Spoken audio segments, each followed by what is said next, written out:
Oh my God, what the hell is this? He's gonna try it! And will this be enough?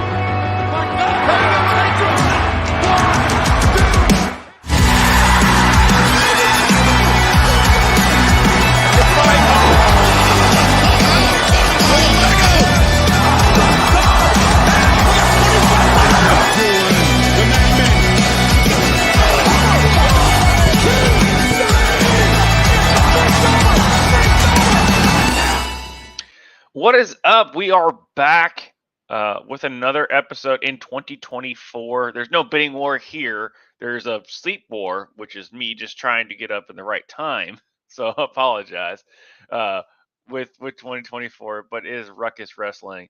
As always, I'm Josh Mabry with my tag team partner in this journey, Justin Toner. How are we doing, sir?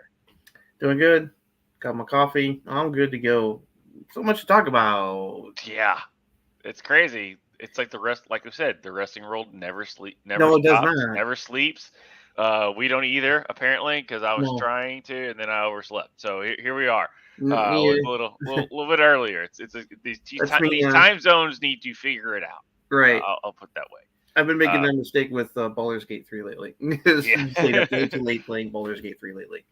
There's a reason it's the game of the year. But the other thing of the year is the wrestling news, which we will kick off with Chris Jericho, which I'm a big fan of. Yeah. I'm not supposed to be a big fan of anymore. At first I wasn't. Now I'm back on his. I'm like, the big thing is when these type of allegations come out, everyone just immediately want to damn that person, because typically in the wrestling world, with Velveteen Dream, who just came out with a weird apology.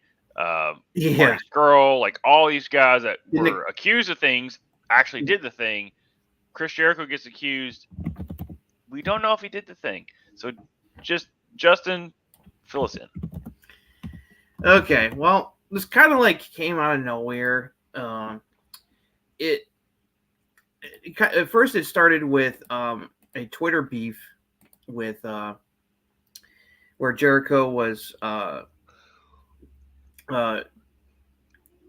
fighting back against the lawyer who represented CM Punk and other wrestlers about that AEW doesn't use NDAs, and it's like stuff like that, and the lawyer's like, yes they do. It's like which is pretty apparent because Tony, when asked about details about CM Punk leaving, it's like he's like, I can't legally talk about it. Which means, it's like there's, it's like when he used the word legally, that everyone was like, oh, NDAs. It's like, right. And then Cornette got involved.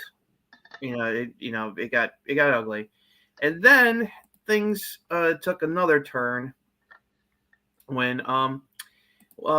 Nick Hausman, well-known member of the IWC community, not some people, one that not everyone is a fan of, on his podcast, started to make insinuations and accusations about Jericho, saying that Jericho had skeletons in his closet. It's like, and then compared him to Harvey Weinstein. Indirectly, it was like, I'm not saying that's what's going to happen to Chris, but a narrative can very quickly turn. I've heard a lot of questionable stories over the years about him. And so that was out there. And then other people on Twitter started to make accusations. The biggest one being that that the reason that Kylie Ray left AEW was not because of her personal issues, but because Chris Jericho made a pass at her that she rejected, and that led to her exit from the company. And as a reminder, Chris Jericho is a married man with children. So threads with this accusation, went out all and blew up all over Twitter. And then to add more fuel to the fire, although Kylie Ray didn't come out and make any kind of statement saying that this allegations were true, she reacted with a heart emoji to the thread that made these accusations, which people took as an endorsement of what was said. And so This led to a very problematic episode during the pay-per-view when Chris Jericho was out wrestling in the 8-man tag match that he was a part of on the pay-per-view, and the fans treated him like he was Dominic Mysterio. Yeah. So it's like, for people to say that, that the fans out in the arena don't pay attention to what's going on the internet, wrong. Right. Because there's only one reason why they would be booing Chris Jericho, who is currently a face right now, and it's because of these accusations. So now Nick Hausman came out and saying that hampered the pay-per-view itself. Like, Yeah, there did. was just a bad aura around the pay-per-view. It caused a bad aura around that match that the announcers had to completely ignore about how Jericho was being treated by the fans in the arena. So then Nick Hausman the other day came out with saying, like, I didn't say that he was like Harvey Weinstein. I didn't mention Kylie Ray, which is true. He did not. He is not the one who made the accusations about Jericho and Kylie Ray. That just happened to come out of the nowhere sphere after he said those things about Jericho, insinuating that he's got skeletons in his closet and that he's heard stories. So, yeah, it's a little bit of a mess. Kylie Ray still has not made any kind of public statement saying that these accusations are true. And neither has Tony Khan. Tony Khan was asked about it at the post-media scrum, and he said that he was not going to answer allegations or rumors that did not have any kind of facts to back them up. So right now, all it is just people on Twitter have made accusations, and people are wondering whether or not it's true or not. So, which unfortunately, caused a very noticeable incident during the pay-per-view, which definitely affected the flow of the show a little bit. Thankfully recovered after that, because the final 3 matches of the show kicked ass, which we'll get to when we talk about the pay-per-view. So yeah, it's this is a really weird situation where it's kind of like the stone rolling down the hill and gathering moss, or the snowball rolling down the hill and getting bigger. It's like one thing happened and now it created a domino effect that led to this whole situation. So we don't know what the whole story is, and it's hopefully something will be said and done too. Now, thankfully, I think Tony did the smart move. Some people felt that once the accusations were out that Jericho shouldn't have wrestled, and we saw how the fans treated him at the pay-per-view. Wisely, he was not on Dynamite at all this week. So that may or may not have been a call by Tony because of what happened. So we're just going to have to see what happens. So they're going to have to address it at some point. I will say here at Ruckus Wrestling, we're going to be the people that don't give our opinions until the actual truth comes out on these type of allegations. We don't know. I know a lot of people want us to jump to conclusions. I'm just not going to do that. Same here. I hope everything is okay. At the end of the day, that his accusations are false. But at the end of the day, if it's true, then we will. He's a piece of crap, and we can move on accordingly. But until that happens, we are not going to speculate or jump to any conclusions here on the show. We're just going to report it the way it's being reported right now, which is a bunch of speculation, which would, so we're going to sound like Tony Khan right now of just we're not going to address internet rumors and give our opinion and our statement on it, which a lot of people think is, hey, you should address it now. Like, if we don't know if it's truth, then why should we address it? On it, and that's just kind of how we're going to approach it here. But we're going to report it that these things are legit, at least being reported a lot. And Kylie Ray, even one heart emoji makes this thing go viral. I'll put it that way with Kylie Ray, which I know she was terminated very quickly in AEW, which is what people were still speculating on till this day of how she was terminated so quickly. Yeah. And so when Sean Hausman came out and was like, well, I'm not going to say anything. And then Kylie Ray did the heart emoji. So many people jumped to that conclusion. We're not going to do it here, but we're still going to let you know this is why she just randomly came out, or at least why she's being, how this kind of story just kind of took off, even though he backtracked, which is unfortunate. That Ye- you come out and you say like, oh, this guy did this, and I didn't say that. I don't know. I was like, Jesus Christ, just stop.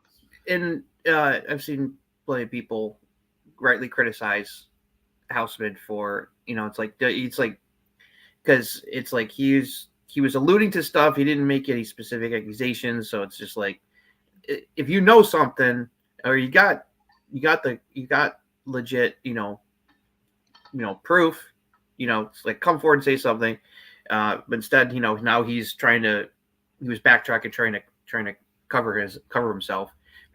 Probably because he's worried about getting any kind of legal retaliation or defamation character kind of situation. So we'll see what happens. We'll see. Eventually, Tony and them are going to have to address this, look into this, and because like it's got to be cleared out, because otherwise Jericho's probably going to keep getting treated the way he got treated at the pay-per-view, and that's going to be a very big problem for the product if that continues to happen. So yeah, well, we're now in just wait and see mode. We'll see what happens. Wait and see. The one thing we don't have to wait and see is our girl Deonna is officially all elite. Yep. Deonna Purrazzo is officially all elite, which I don't think she's the last female wrestler to become all elite the way it's looking. Probably not. But she is officially all elite. Mm-hmm. She appeared on this last night's Dynamite, which we were speculating that AEW needed her more than anybody else. Yep. And it made sense. Like, we don't think she's going to be a big draw or anything, but that's the best landing spot for her and for the company. But just kind of let us know, like, if what you know, like, how this kind of came to be. And also Mercedes Moné. We think about 80% sure she's going to be all elite not too far from here. Yeah. So, it was known, and we've talked about this previously. Deonna Purrazzo made it known that her contract with Impact was coming up, and that she was not going to re-sign with the company, and was going to explore free agency and see what other companies had to offer before making a final decision. So it led to a lot of speculation about where she's going to end up. And the most likely two spots, of course, would be the big two companies, WWE and AEW. Now, she previously spent time in WWE in NXT, but really, as many people have pointed out, didn't really get a good shake there, and left very unhappily. And she's talked about that. So, as a result, most people thought that most likely, between the money and the opportunity, she might maybe go to AEW if Tony Khan made her a good offer. And well, that's pretty much exactly what happened, because she came out to interrupt an interview segment with Mariah May after her debut match last night, where she was dissing New Jersey. And if you don't know, Deonna Purrazzo is a New Jersey native, so it was kind of like a perfect setup to introduce her. She came out to a really good reaction, defending her home turf from Mariah May, who's a heel. And her, treating New Jersey like a dump, which, people like to do. It's been a long-running joke ever since I was a child about how people think of New Jersey. But, made it clear that she said, literally, I am all elite. And she called her shot, saying she's coming for Timeless Tony Storm in the title. So, right away, not only in her debut, she makes it clear that she's going putting herself right into the future title picture here. Which you would expect with someone of her level of talent and known in the wrestling world. So this is a big get for Tony. Huge boost to the AEW women's division when it really needs it right now, especially with some of the big names still out hurt. Jamie Hayter and Britt Baker are both still on the shelf. We don't know when they're going to be back. Jamie Hayter is speculated to be returning soon, hopefully. from her injuries. And I hope so, because she was definitely one of the most over women on the roster before she unfortunately got injured while she was champion.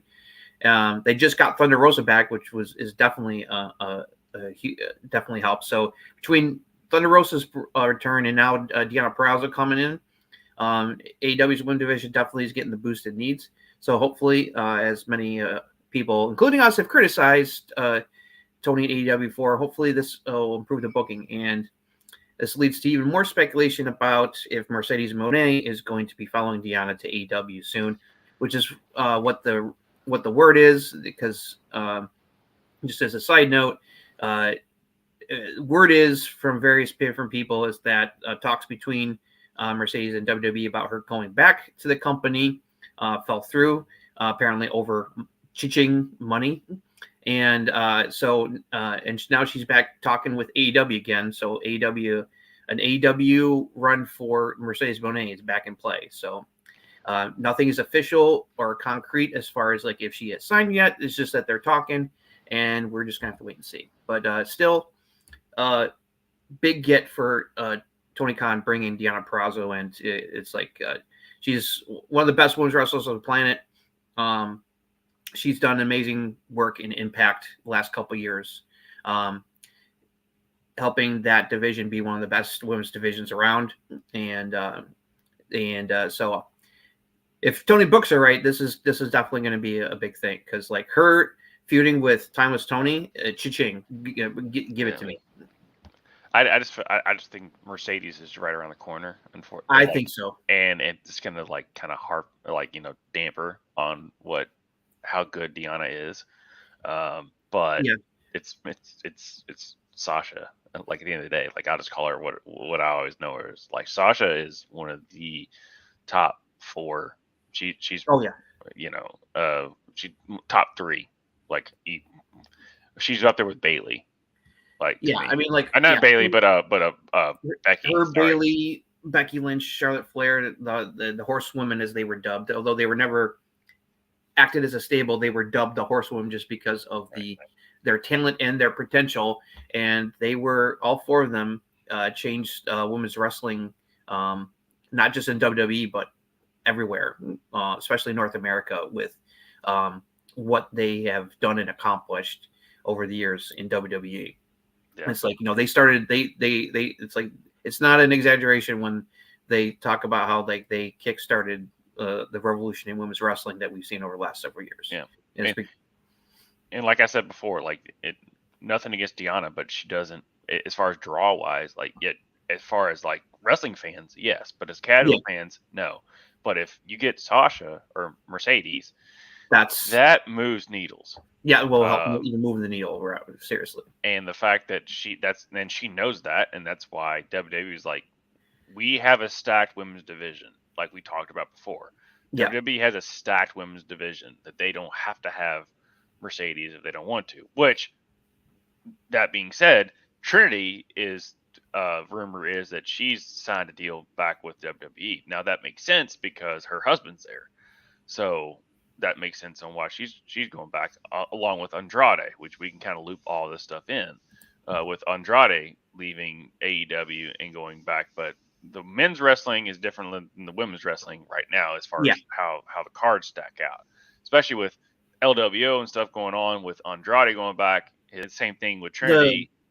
Her husband is there. So the Latino talent right now in WWE is as strong as it's ever been, where you got Santos Escobar, and he's got Humberto Carrillo and Angel Garza in his corner now. You got the LWO with Rey Mysterio, Carlito,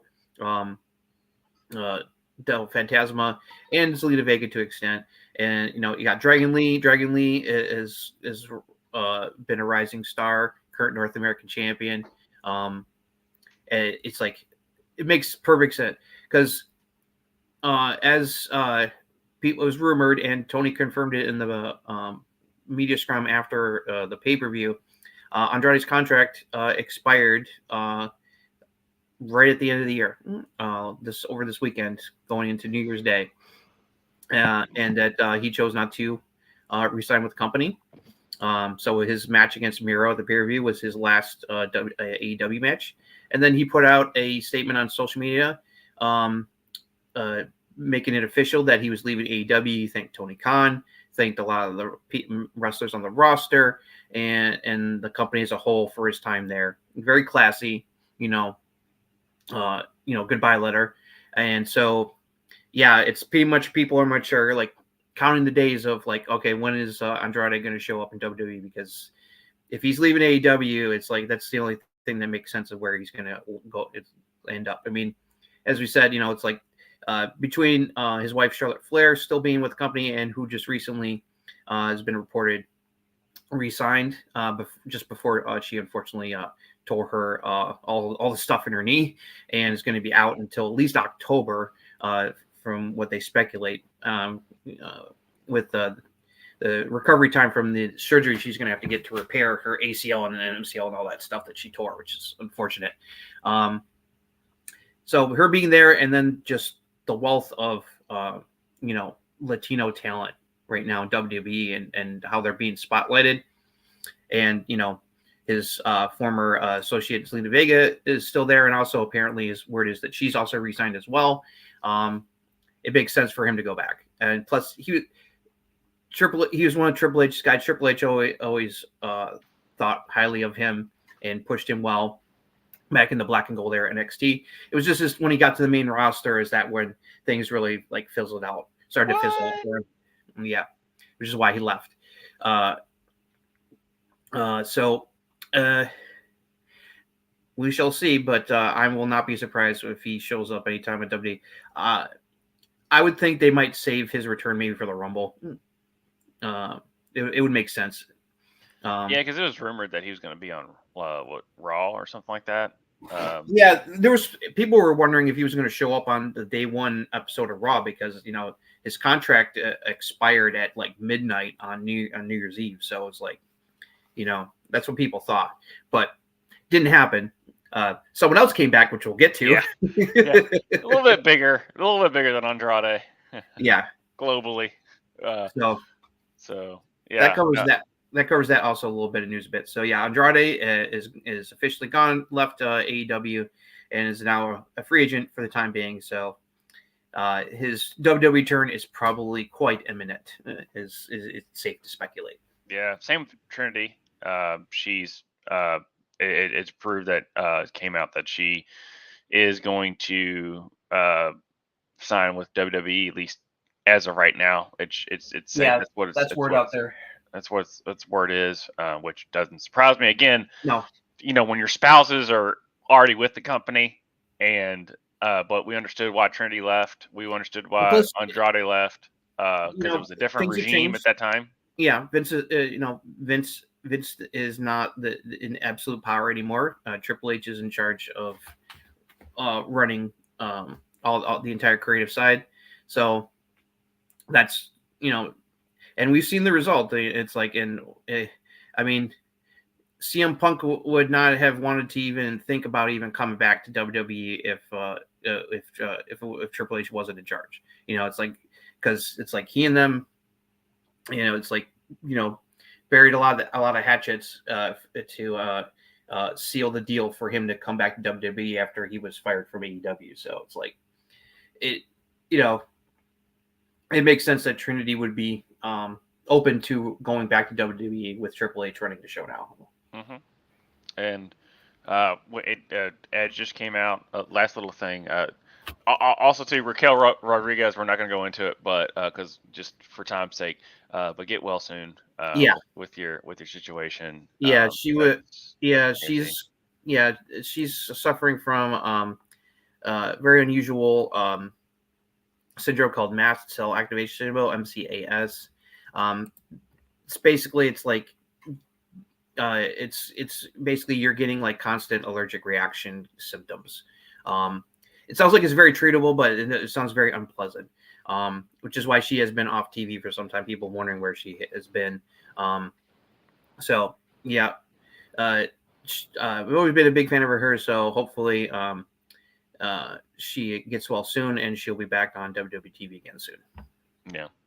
All right. Well, that's all I really have here. I know because of time constraints and me just not getting the time constraints down correctly.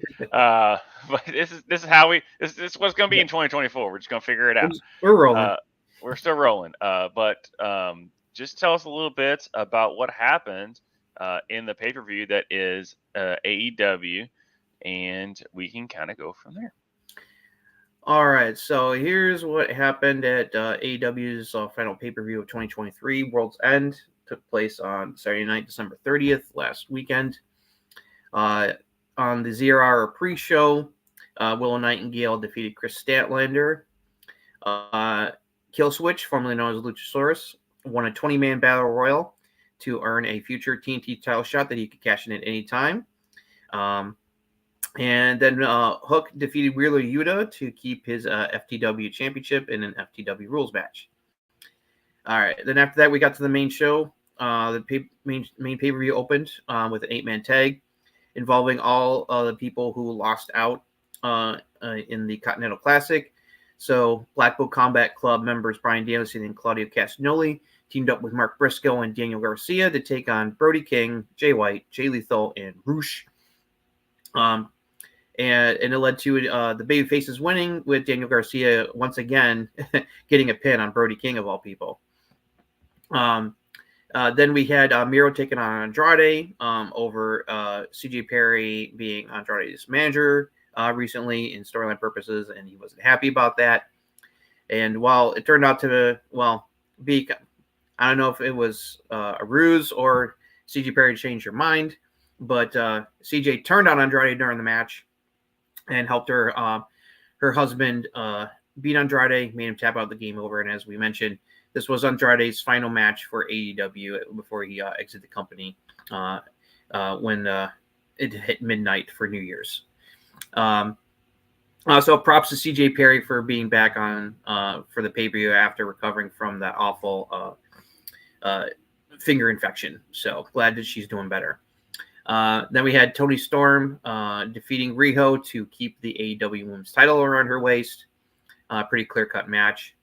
And then we had one of the unusual kind of Mars on the pay-per-view, I thought. Originally, Swerve Strickland was supposed to be taking on Keith Lee to finally blow off their long-running feud. But unfortunately, Keith Lee revealed on social media that he was dealing with an injury and that he hoped to be able to still work the pay-per-view. Well, didn't happen. Doctors did not medically clear him to do the match, so he was out. And his recent tag team partner and friend Dustin Rhodes stepped in to replace him. And, well, the result is obvious. Swerve beat Dustin Rhodes in kind of a disappointing match, in my opinion. Then we got another 8-man tag. This one also marred a little bit, but not because of what happened in the ring. Sting, Darby Allin, Chris Jericho, and Sammy Guevara took on the tag team champions Big Bill and Ricky Starks and the Don Callis family in another 8-man tag. And babyfaces won with Sammy Guevara getting a pin on Starks, which obviously is supposed to set up Sammy and Jericho challenging them for the tag team titles. But as we mentioned earlier, because of the accusations made against Chris Jericho before the pay-per-view, he was treated like he was a heel by the fans who booed him throughout the match. It's definitely had a negative effect on it for sure. Then we had the other women's title match. Julia Hart defeated Abaddon to retain the TBS Championship, but she got some help from her new friend Sky Blue, who appeared out of nowhere to provide a distraction on Abaddon, allowing Julia Hart to get the victory.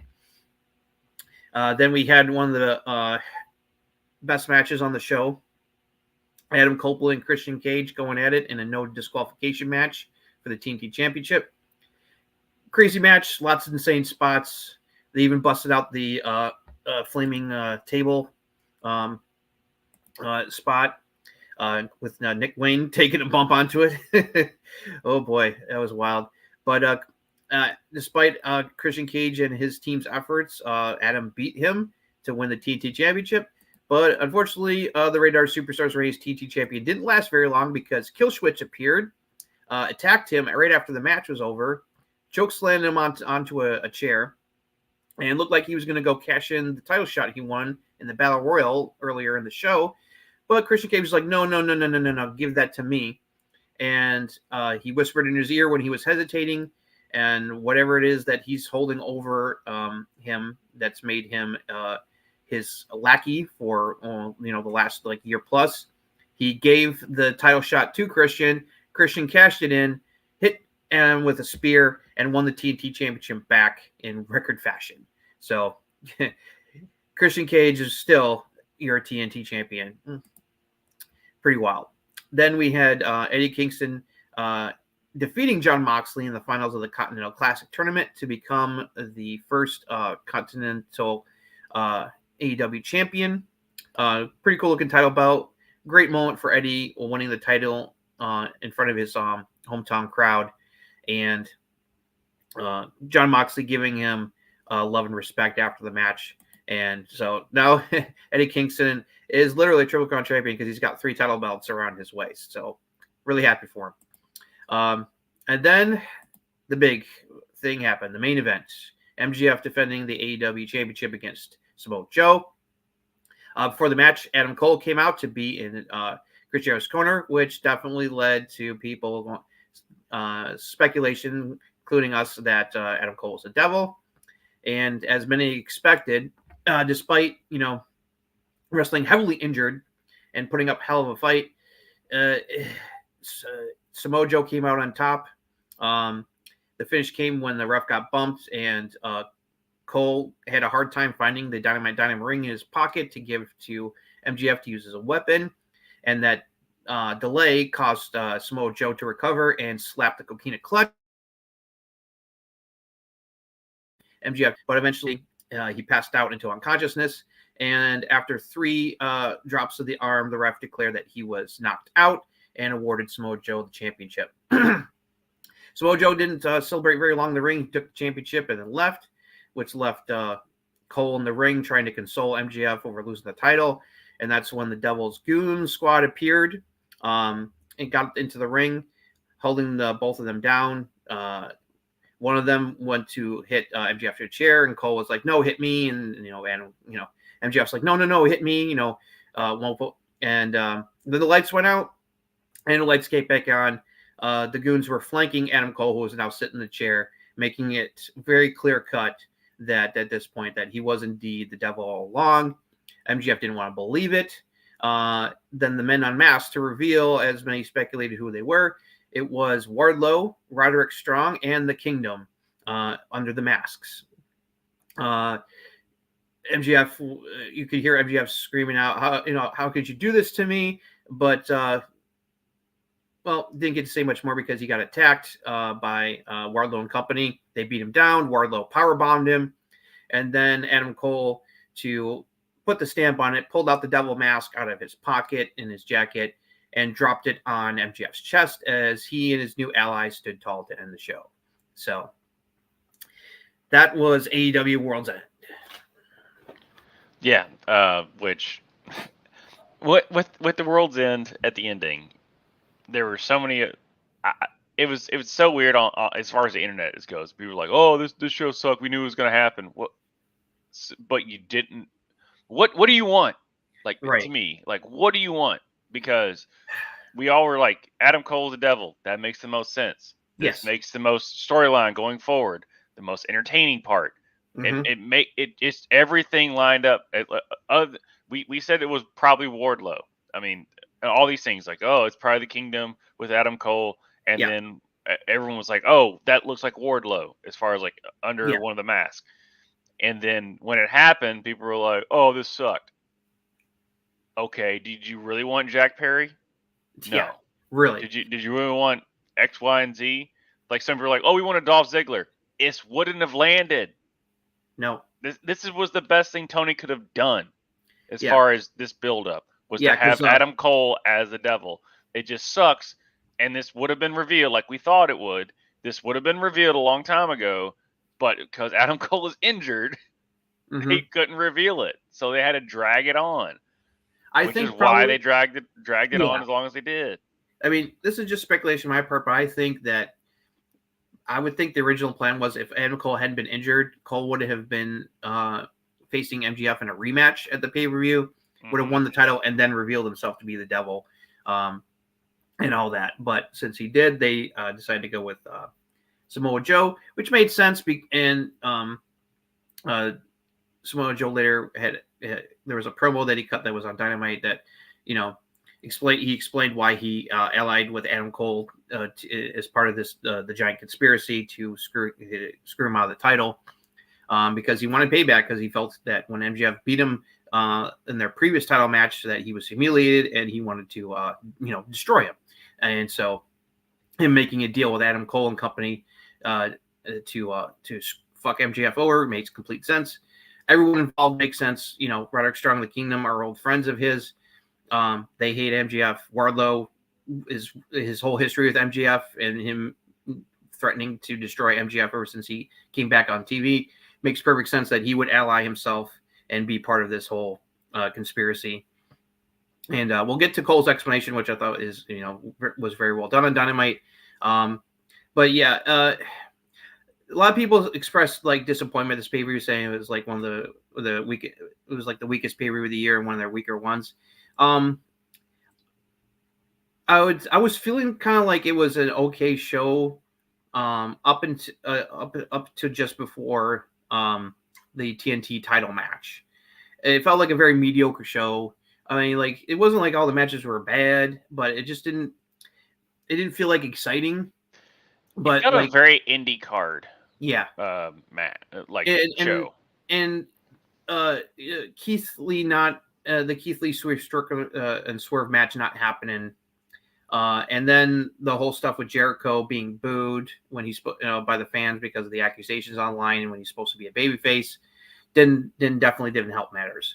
But I felt like the TNT title match, Eddie and Moxley for the Continental Classic final, and the main event all delivered, and definitely kept the show from being a mass show to being it was a decent show, but not like a home run like a lot of the other pay-per-views they've had this year.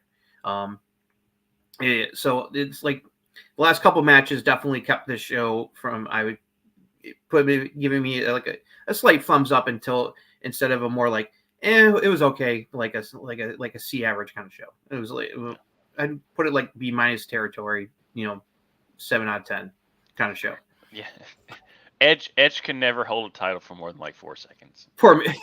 In AEW or in WWE, it feels like. Yeah, as soon as I was like, oh wow, they let him win the TNT champion. I wonder how long this. And then as soon as props to the production crew, great shot of Adam something's wrong, and then revealing that Kill Switch was standing behind him. I was just like, I don't think he's going to be holding on the title for long. I thought he was going to cash it in and then give it back to Christian, but I like that Christian was like, no, give me the title shot. It's you're my servant, give it to me, and used it to get the championship right back in record time. As Excalibur said, he goes, that was the shortest TNT reign of all time. Right. So yeah, but yeah, it did until we got to the Adam Copeland stuff. It did feel very indie cardy booked, where it's hey, here's some bunch of matches, which AEW is known for being the fault with, where there's no build and just a bunch of matches. Yeah, and also some of the matches were just it felt like a lot of them. I mean, people criticize when they do a battle royal because they're just trying to get everyone on to get their payday, especially when the WrestleMania battle royals. It's they want to get them on the show so they can get their WrestleMania payday and say hey, I was on WrestleMania, whatever. But the 8-man tags were thrown together at the last minute. I was I mean, the matches were good, but it was just there's no real reason why this match should be happening. It's the title matches made sense. It's and the supposed Keith Lee Swerve match was supposed to happen. Definitely, although should have happened a long time ago. People are okay, good, let's blow this off. And well, it's not blown off because poor Keith got hurt and wasn't cleared to do the match. And so, and you could tell the fans were not into that match. They were into Swerve. And it was hard because they love Dustin Rhodes and they also love Swerve. So it led to the crowd being kind of like, who do I cheer for? Kind of, like it's like they were both getting cheered. It's like, even though Swerve's still acting like a heel, the fans are really behind him. So it's just like, the whole match felt like off. I get that Tony didn't want to cancel the match, but it's like in that kind of situation, maybe it's like maybe you should have, because like it was a little disappointing. Nothing against either guy who I'm very fond of, especially Dustin Rhodes. He's part of my childhood growing up. So, but the women's matches were decent, but there's weren't very long, unfortunately, either one of them. But didn't expect the Timeless Tony or Julia to lose their the titles at the moment. It's like so. But so yeah, I mean, decent to good show. The last couple of matches definitely pushed it into into good territory. Props to the insanity that Christian and Adam.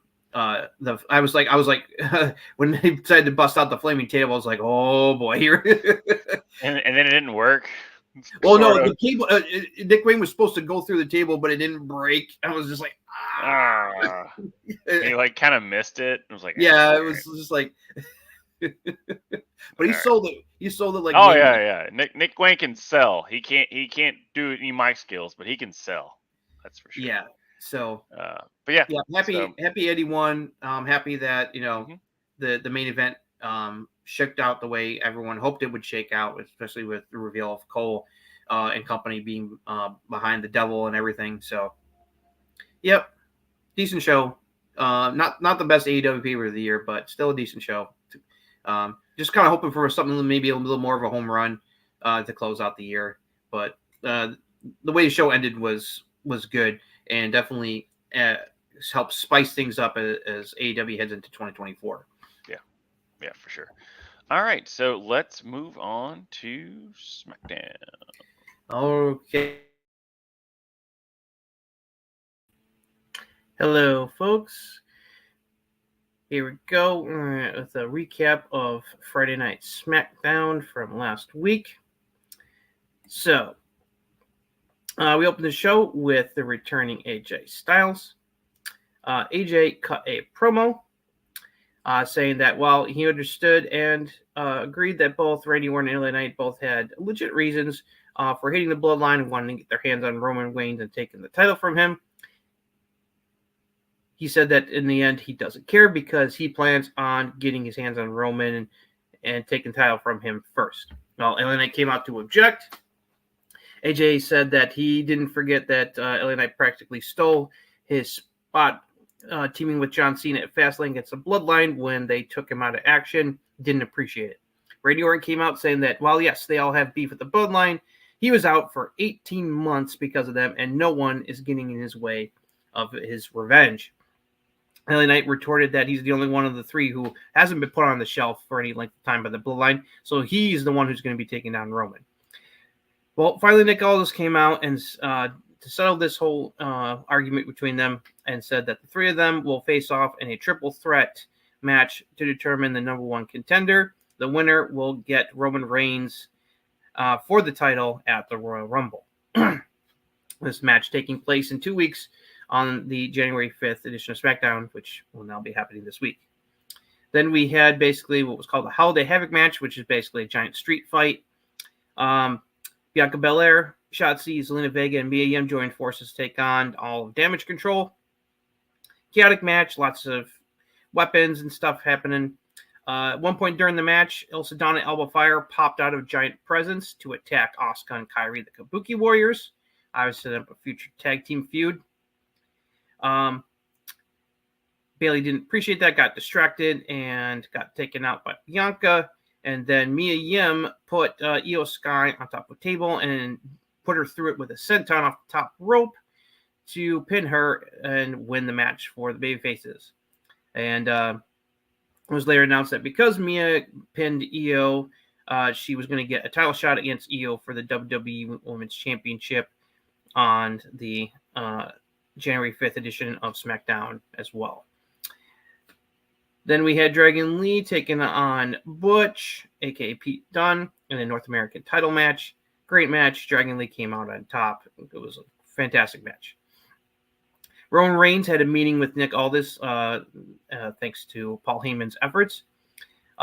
Roman made clear he wasn't happy that Aldis didn't consult him about the number one contender match, but Nick Aldis countered and did a great job of making it clear to Roman that he's not going to be bullied or controlled like Adam Pearce was in the past, and that he's calling the shots here, not Roman, and Roman was not pleased. Then we had the two matches in the United States Championship number one contenders tournament. Kevin Owens defeated NXT's Carmelo Hayes. And then in the other semifinal, Santos Escobar came out on top over Bobby Lashley. And that was thanks to both Angel Garcia and Humberto Carrillo coming back from NXT to join forces with Santos Escobar. They attacked the Street Profits at ringside under lucha masks. That caused Lashley to get distracted. Santos took advantage and rolled them up from behind and grabbed a handful of the tights to get the victory. So, and then afterwards, they unmasked and made it clear that they are with Santos Escobar as his new henchman, so to speak. So that set up Santos Escobar versus Kevin Owens in the finals. The winner will get a title shot against Logan Paul for the United States Championship. Then we had our main event. AJ Styles taking on Solo Sikoa as revenge for the Bloodline. Good match, but just when it looked like AJ was going to win the match, Roman Reigns ran out and attacked AJ, causing a disqualification. The Bloodline proceeded to try to do a beatdown of AJ, but both Randy Orton and LA Knight came out, and they all fought and made the Bloodline retreat. But the issues between all three of them about who should get Roman Reigns first led to them to arguing and then getting into a fight with each other, as Roman told Soul and Jimmy to back down and let them beat each other up as the show came to an end. So that was Friday Night SmackDown before the last Friday Night SmackDown of 2023 to close out the year.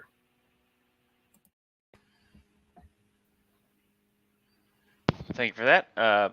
So, yeah, I mean, SmackDown's fun. Yeah, it just this was a good episode. Yeah. With the AJ Styles stuff, Mia Yim posted, heartbroken over AJ Styles moving on, which he needs to. I like the way his character is right now. It's kind of reminds me of the old when he ended with TNA, like at that end run where he was kind of just over it, type of thing. This is AJ, like, yes, I'm a babyface, but I don't give a fuck about the other babyfaces right mode, and I like it, which is understandable. It's like he's really pissed off. He wants his revenge on Roman Reigns and the Bloodline, and like he said, he goes, Randy and LA Knight, it's like they got fucked over by the Bloodline too, but I don't care. I get first dibs. It's like, right. And I liked all their arguments. It's like it sets up a really interesting situation, and so makes perfect sense that Nick Aldis would set up a number one contender match between them. My odds are it's going to be Randy winning. I think the only other possibility is AJ wins. He gets Roman first at the Rumble, and then maybe do Orton Roman at Elimination Chamber. Who knows? I don't think it's going to be Orton at Elimination Chamber. No, that's what happened on Raw. It's like that. I don't think so either. I think it's most likely. The odds are I think Orton's going to win the number one contender match. The Cody Rhodes memes that I've seen are hilarious right now. So, I also loved the whole thing with Roman and Nick Aldis, where Roman's trying to assert his dominance. That it's like as the tribal chief, and Nick Aldis is just like, yeah, right. It's like, no. I don't work for you. You work for me, pal. Making it clear, who I'm the boss. It's like you don't call the shots around here. I do, which I thought was great. When Nick Aldis signed with WWE and we heard about it, we're like, oh, he could do X, Y, and Z. Like, it'd be so great to see him in all these matches. Actually, this is the best way to book Nick Aldis as far as right now.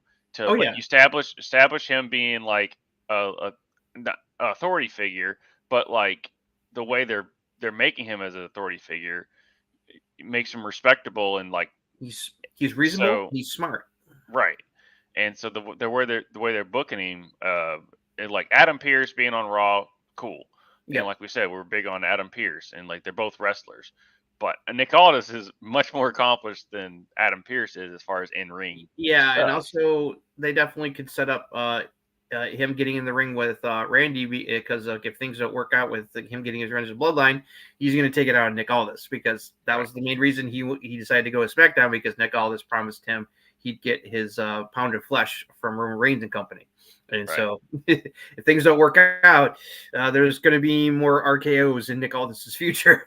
So And it's crazy how the internet's right about Santos and Angel and oh yeah, that was rumored for quite a while that they were going to be coming back from NXT and align themselves with Santos to replace Legado del Fantasma because Joaquin Wilde and Del Toro decided to side with Ray instead of him. So it makes sense that they would pair them all together as the evil opposite to the LWO. So I'm looking forward to that because that's going to produce some freaking banger matches. So it's like bring it on. It's like Carlito's back on TV. It's like I'll get to when we get to NXT. So I'm glad he's back too. So it's just a matter of just when Rey Mysterio comes back.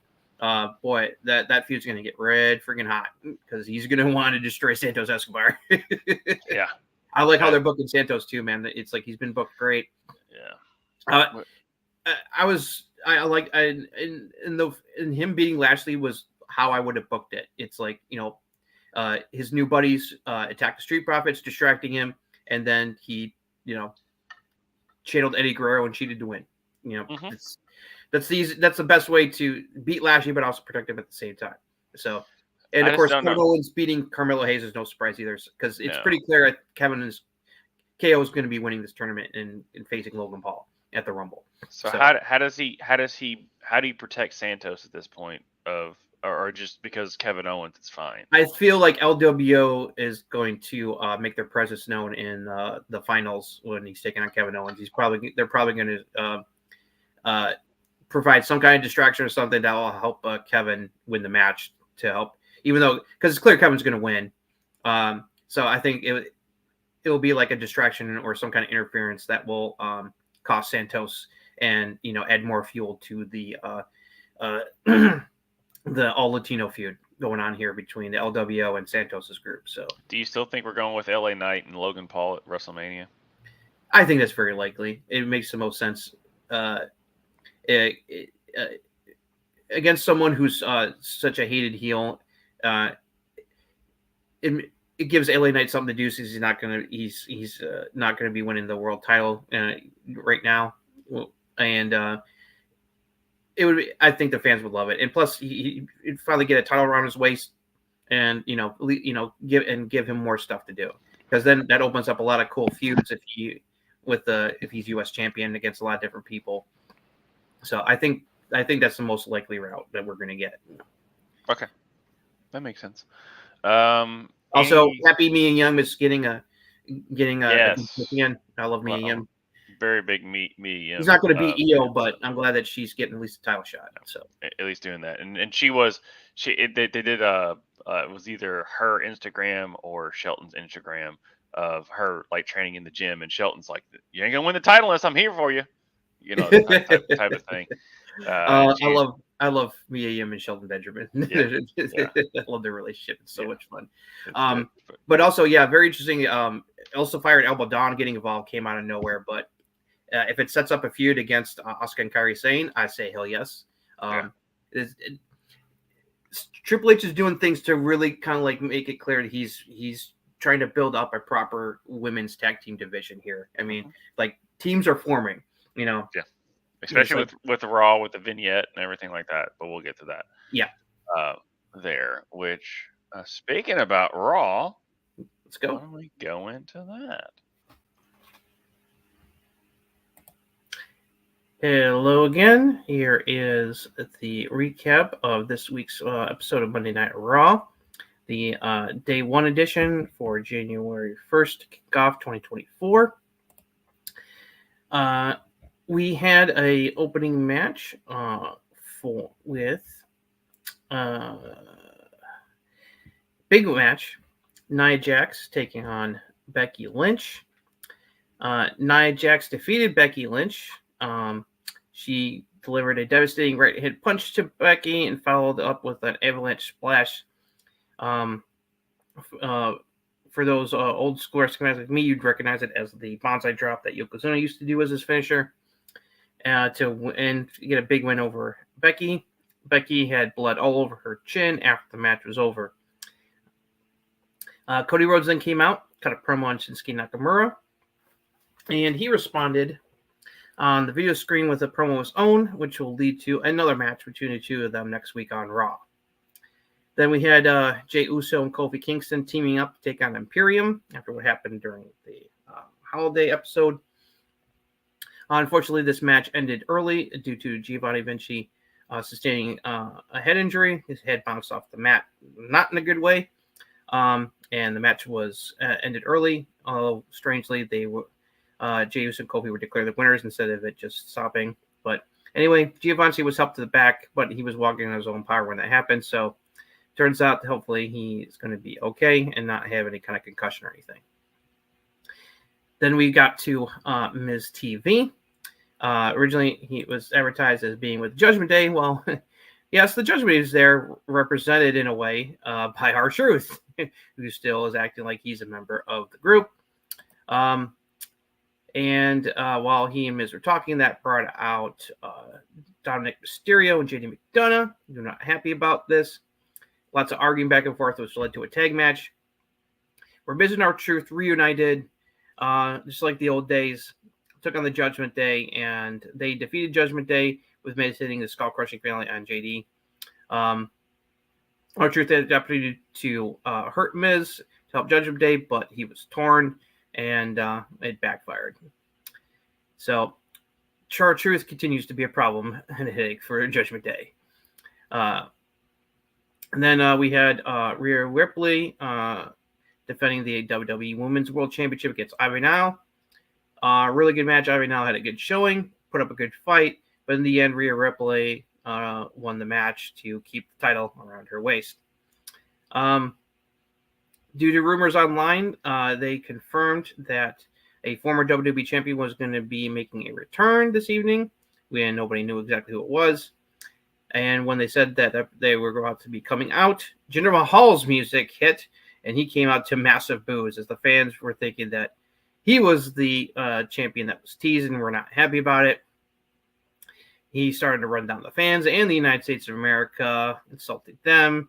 And, well, as expected, he would think it turned out to be a ruse because the real former champion arrived in the form of The Rock. Rock's music hit, came out to a massive pop. He defended good old America and insulted Jinder. Great back and forth. Jinder finally had enough. He tapped The Rock, but The Rock fought back, hitting him with Spinebuster and People's Elbow to the delight of the fans. But then the big thing happened before he left the ring. He made a very clear message to a certain someone when he was asking if when he goes out to eat afterwards to celebrate this evening, when he gets down to eat, that maybe he should sit at the head of the table, making it clear he wants to get his hands on Roman Reigns in the very near future. Then we had Shayna Baszler and Zoe Stark defeating Tegan Nox and Natalya in a tag match to see who would be getting a future crack at the WWE Women's Tag Team Championships, held by Chance, Kate, and Carter. Speaking of them, there was a segment where they were at a nightclub partying, and Chelsea Green and Piper Niven showed up to challenge them for a rematch, which they accepted, and then embarrassed the former heel champions. Then we had our big main event. Seth Rollins defending the WWE World Heavyweight Championship against Drew McIntyre. Great match. Near the end of the match, Damian Priest and Dominic Mysterio came out.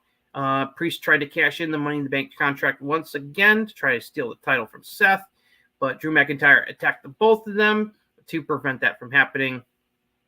He then hit the Claymore on Seth and went to win the title, but when he went to do the pin, he rolled Seth over way too far, which caused Seth's foot to touch the ropes, causing the ref to break up the pin attempt.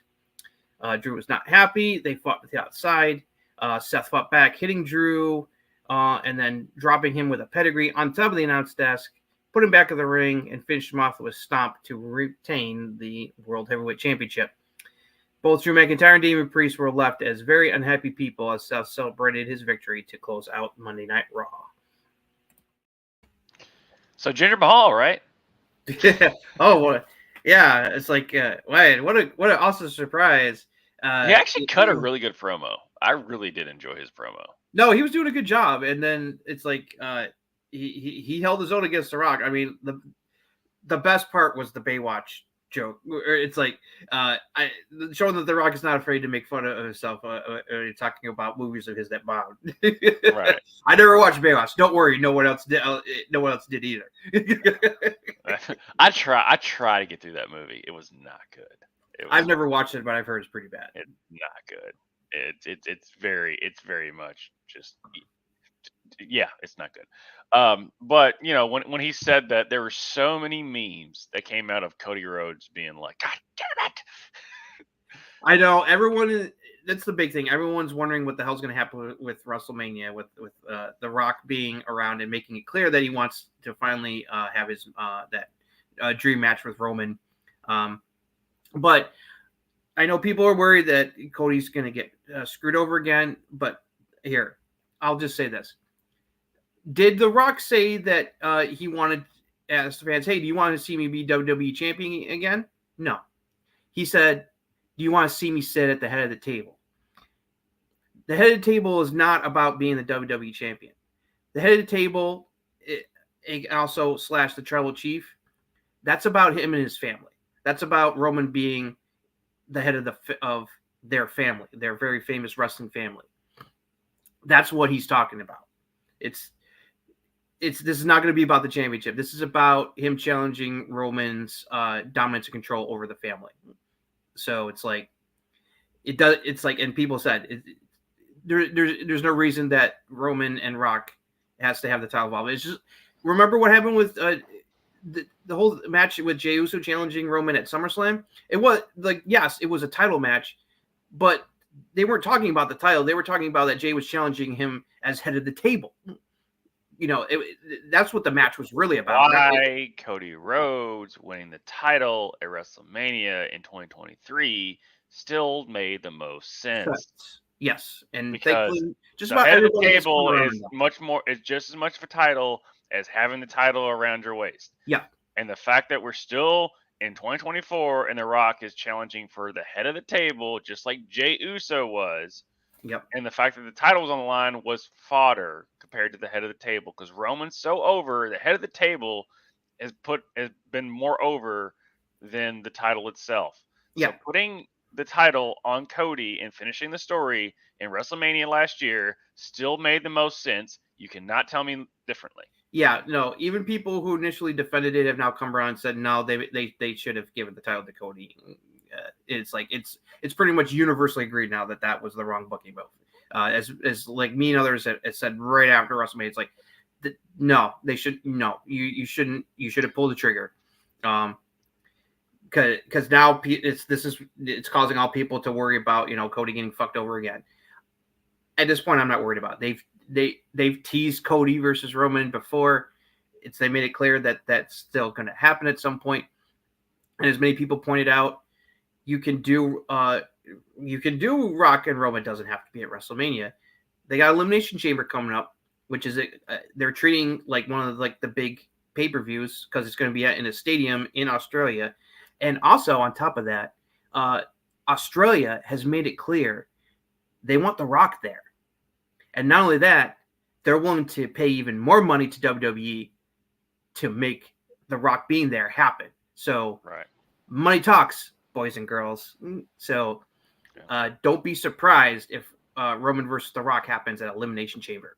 Yeah. So. But my favorite meme of all the Cody stuff that came out once The Rock said, "I want to sit the head of the table," is the Cody sitting there going, I'm gonna finish my," and then just cuts to Rock going, "Shut up, bitch," and that's just It, I think I know people are worried. I'm not worried. It just causes all kinds of like, well, what's going to happen at WrestleMania, and it adds even more intrigue about who's going to win the Rumble. It's like, I mean, the odds-on favorites are Punk or Cody winning it. So it's like, like there's all kinds of scenarios. Like, could Rock cost him the title early, and it's like Cody still wins the title at Mania, just not against Roman. There's all kinds of speculation going on what's going to happen. There's a lot of different ways they can go with it. It's like people worrying about Cody getting fucked over. I'm not worried about it. Just I trust Triple H, right, to book this properly. And because if you've been paying attention online, when merch sale numbers come out, yes, Punk has been selling lots of merch for them. He's right at the top. Cody's still number one. In LA Knight. It's Cody, Punk, and LA Knight. Cody, Punk, LA Knight are like in the top 5, and Cody was number 1 in merch sales for December, and that's after Punk came back. Punk was right behind him. Yeah, if you follow WWE, merch talks. Yeah. So this is why it's like they can't afford to fuck this up. And Triple H is a person who understands this. He's still really over, despite not getting the title when he should have, and all these very obvious filler feuds to kill time for him. The Brock feud everyone knew was like, because we never got a proper. This is obviously it's a filler feud. It's killing time until and the Judgment Day feud made sense to keep him occupied. And now we got this Shinsuke feud, which has been interesting, but it's obviously filler. It's because Cody's talking about wanting to finish the story, and people keep getting in his way of finishing the story. It's like first Brock, then Judgment Day, now Shinsuke. It's like I do like the Shinsuke anime stuff. That was kind of cool. I know a lot of people are kind of over it, which I understand. I liked it, but I liked it. I enjoyed it. Can JD McDonough get a win eventually? I know. I feel bad for the guy. He keeps taking the L lately. I mean, but R-Truth is like on He's one gold. right now. I mean, he's just so funny. He's just so good. You watch like when carefully? he did that kick, whatever, went in front of him, I was just laughing. It was so funny. If you paid attention carefully in that segment in the back where he was with Priest, Finn, and Adam Pearce, you can see Adam Pearce and Damian Priest on the verge of completely corpsing, and Right. it's like because they're fighting back, laughing out loud because of how great R-Truth is. And they didn't show it during the main show, but they released videos where our boys DIY made it clear that they want next on the tag team titles, not after the Creed brothers lost to them. And R-Truth has set up a match where Finn Balor's taking on Tommaso Ciampa on next Raw, and if Ciampa wins, then they're going to get their title shot. So I think that's a safe bet that's going to happen, and that's going to cause even more anger at R-Truth.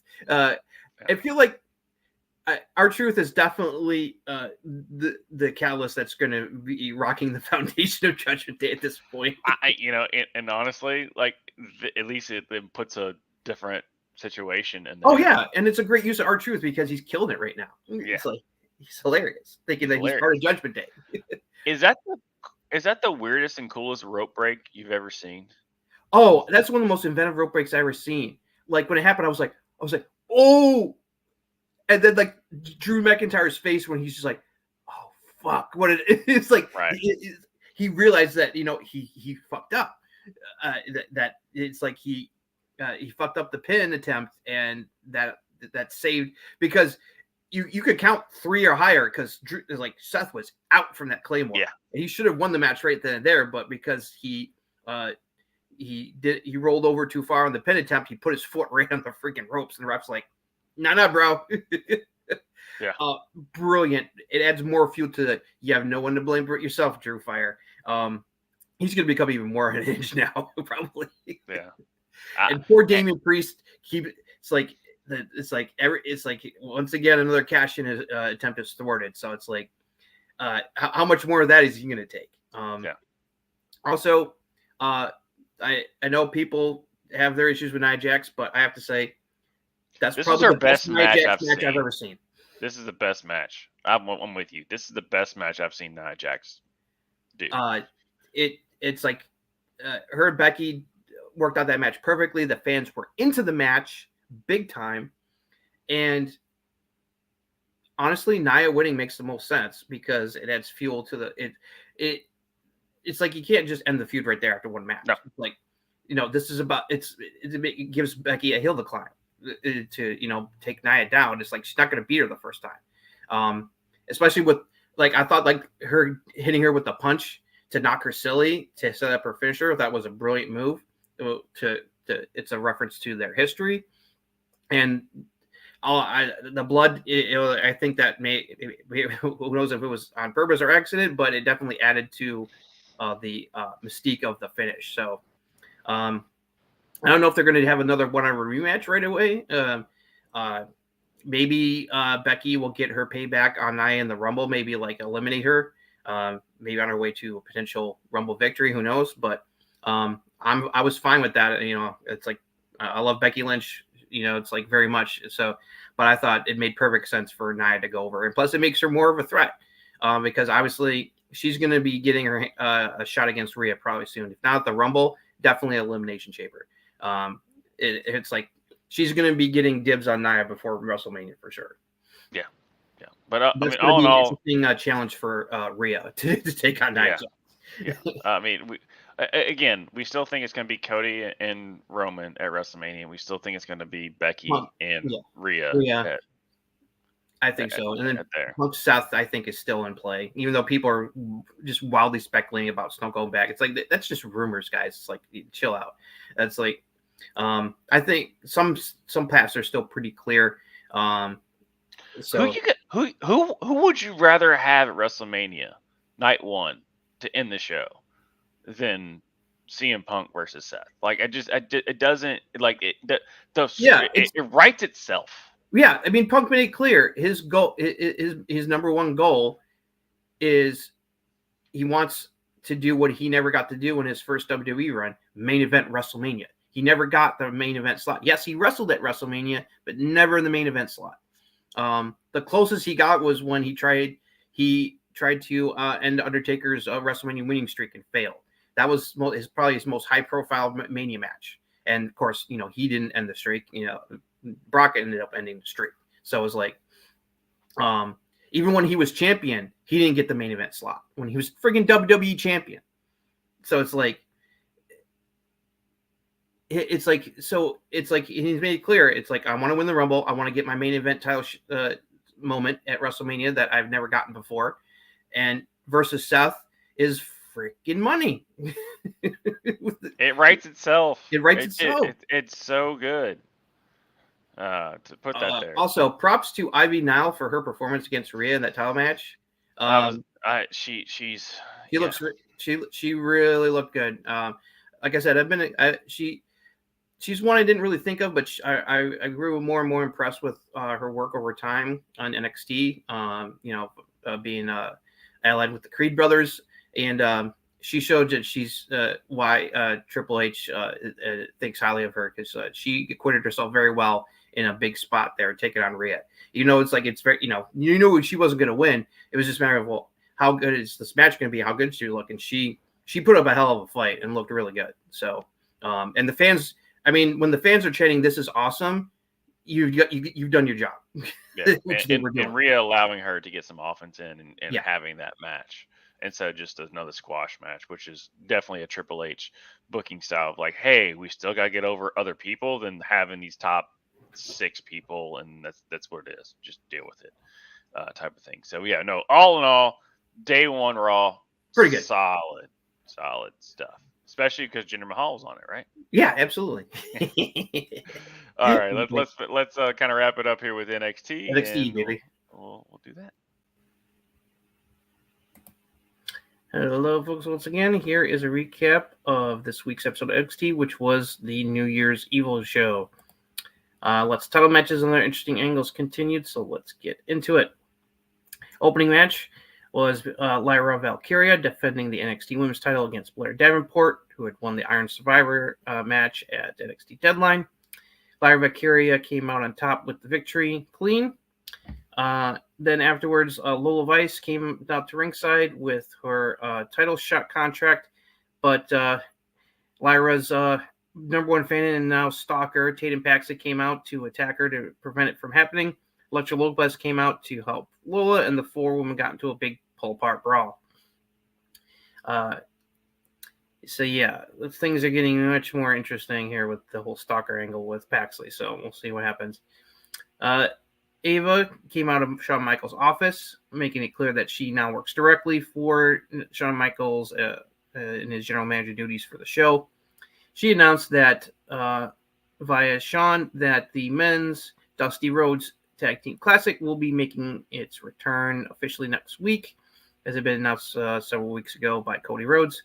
And throughout the show, various teams made it clear that they're going to be entering the tournament, including some people you wouldn't expect to join forces, including apparently Baron Corbin and Braun Breaker of all people. So stay tuned to see what happens with that. Then we had a 6-man tag match.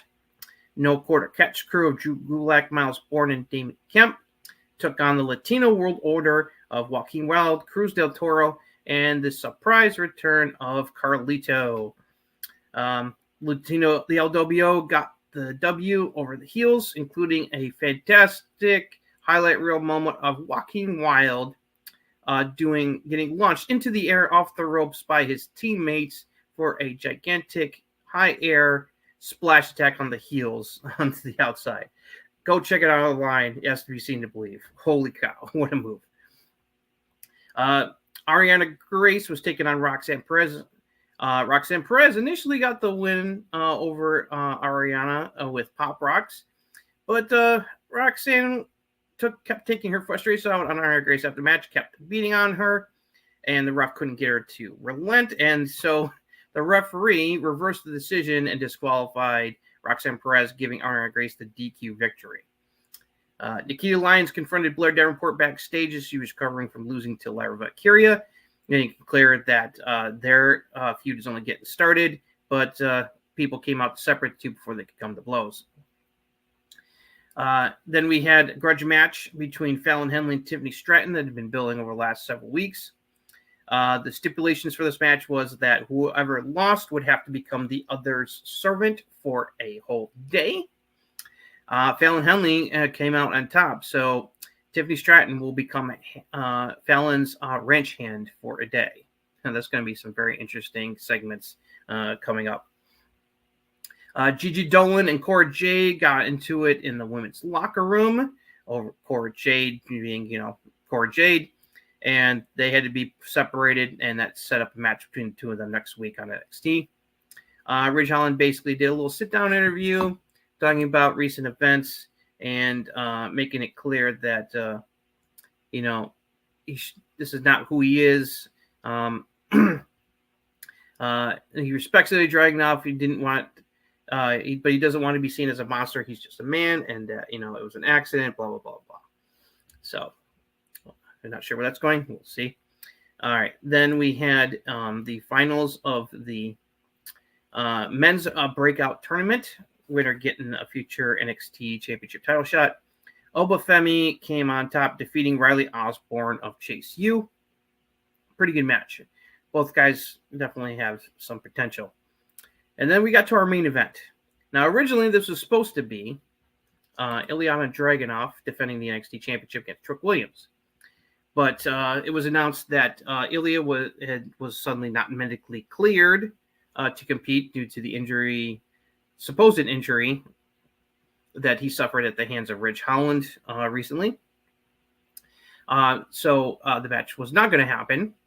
And then Grayson Waller showed up mocking Trick and that led to basically Carmelo Hayes setting up a match between the two for the main event in place of the original scheduled title match, and he put Trick's title match shot against Ilya Dragunov on the line against Grayson Waller. It's adding more drama to the growing issues between the two guys. Thankfully, Trick Williams came out on top over Grayson Waller, and the tease of potential dissension and possibly Melo turning on Trick continues. Trick also got a little help from Kevin Owens, of all people, showing up to attack Grayson Waller on the outside, helping Trick get the victory to close out NXT's New Year's Evil show for this week.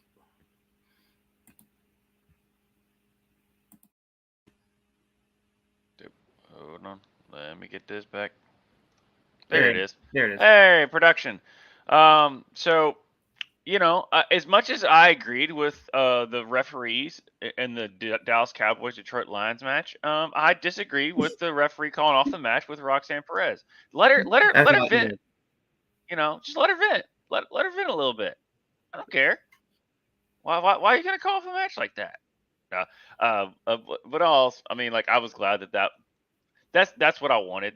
As far as being I like it because it's giving Roxanne a bit of an edge. Right. It's like she let her emotions get the better of her, so it's like it's something that it's an obvious storyline. So it's like you can book that pretty well. So yeah. I'm glad that she was when I first saw that she was defeated. I was like, what do you mean defeated? And then I was like, oh no, okay, I'm cool. Yeah. The Tiffany Stratton though, I was surprised that happened. Yeah, I was surprised that Fallon lost, but it's gonna make the her working for Fallon Henley as her ranch hand for a day segments probably pretty hilarious. So I think they're definitely giving Fallon a good push here with a big win. This is a big win for her. This is one of her biggest wins outside of when she was tag team champions with Kiana James. So it's like I'm fine with it. I'm looking forward to Cora Jade versus Gigi Dolan. Next week. That should be fun. The Battle of Punk's Heart. Yeah, basically, it's the way I look at it. I know it's like CM Punk and AJ Lee. It's like their children are fighting. Right. They're going to be torn. Right. Oh wait, no, I'm sorry. That's Roxanne and Cora. I know, but still, it's still like that. It's just just kind of how they're booked, just like the Battle of Punk's Heart. So it's kind of done that there. Joaquin Wild spot was. Did you see the side view that someone filmed? Yeah. How high he got? The airtime, because he's positioned on the middle rope, and then Carlito and Del Toro help slingshot him off to help the momentum, and his airtime before he landed on top of the heels was insane. Yeah. Highlight of the week. Yeah. I was like, like my mom was like, I was like, wow, that was something else. Yeah. Hats off to No Quarter for catching him, because all pun intended with No Quarter catch. I know people don't want Melo to go bad and turn on Trick, but it's like it's so obvious. It's like with Adam Cole. It's like it's so obvious he was trying to screw Trick out of getting his title match with Ilya Dragunov. It's like, why else would he set that whole thing with and without his permission putting his title shot on the line against Grayson Waller? It's like, come on, guys. It's like it's coming. My only problem is that it feels like they're really dragging this out. I mean, it's like, are they going to drag this out all the way to the Vengeance pay-per-view in February? Because if so, it's going to be like, come on. Because I understand why they drug out the Adam Cole situation, because he was injured, whereas this one I'm like, just pull the trigger. Just pull the trigger, please. It's like it's getting more and more obvious what's going to happen. So it's like just do it and get over with. Right. So we'll see. Hopefully they're going to do the title match between Trick and Ilya before the pay-per-view, but we'll see. And I will say this with this NXT card, like you were saying, like the women's division is stacked. Well, this was a very women-based show. Oh, it's a very women-heavy show. Yeah, but this is something that I was like, all right, cool. Yeah. And yeah, so that's why I was like when I saw when I saw your rundown, because obviously, like I said, until Roxanne Perez becomes women's champion, I'm boycotting. And so, but I know I still see highlights and stuff as well. I saw the I'm this I'm I was like oh, you know, Dusty Classic. I like the Dusty Classic. It's cool. And then it really got my interest when Baron Corbin was like, "Yo, Braun, let's team up and wreck shop." And I'm like, "Now you have my attention." right.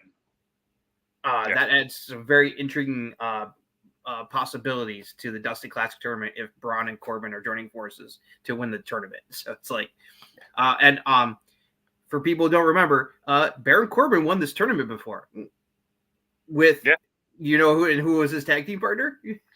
Oh, I can't remember. I think it was Samoa Joe. No, that was Finn Balor and Samoa Was it Joe. Finn? I can't remember. Was it Finn? It was Finn. It was Finn Balor that won it with Samoa Joe, and then they feuded for the NXT title. Like right after. Okay. Yeah, no, yeah, that was like that was a very famous pairing that won the Dusty Classic back in the day. So it's like, okay, I couldn't remember. It was like, thanks for jogging my memory. But I'm like, ooh, man, that's going to be very interesting to see what's going to happen there. At least it gives Braun. It's like obviously they're still killing time for Braun. It gives us something to do. So it's like I'm just counting the days until him and Melo are on the main roster at this point. It's like it's probably going to be. They should hopefully be there by WrestleMania around or just post WrestleMania time. So that's right, Cheryl. Yes, thank you, Cheryl. We are here early in the morning. Some of us maybe overslept and forgot what time we were supposed to go on, but that's okay. Central Time and Eastern Time are kind of a crazy thing. We're going to get used to it.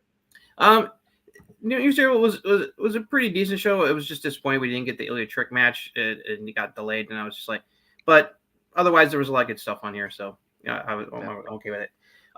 I guess last thing is, I mean, not much happened on Dynamite last night outside.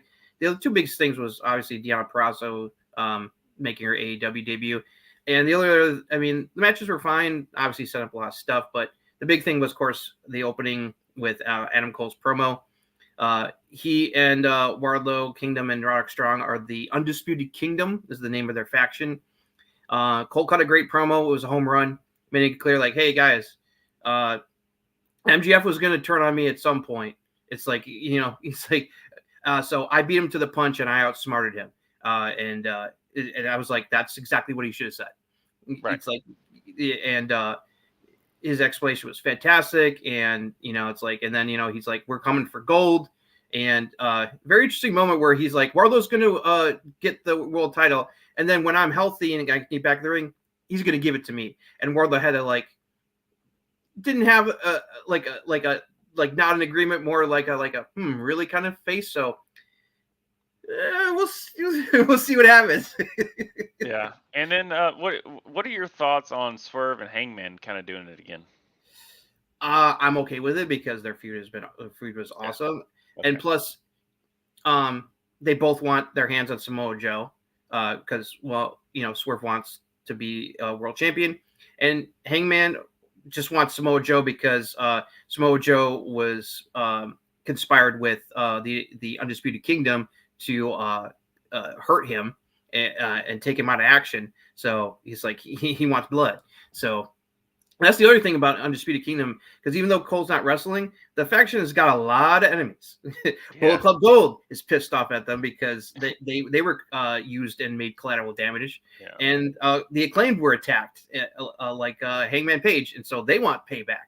So Undisputed Kingdom has plenty of people to feud with for a while because they made a lot of enemies in their path to destroy MJF. So, and also, if it isn't clear, MJF is not leaving AEW.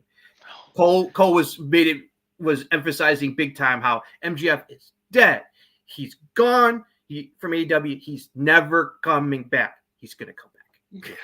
Yeah, and like they took him off the roster. I'm like, yeah, they did that with Jey Uso too with WWE. Yeah. So Jey Uso was removed from the WWE roster, even though he wasn't leaving the company when he quit SmackDown before Cody Rhodes engineered his trade to Monday Night Raw. So it's like, no, how long MJF's going to be out, we don't know.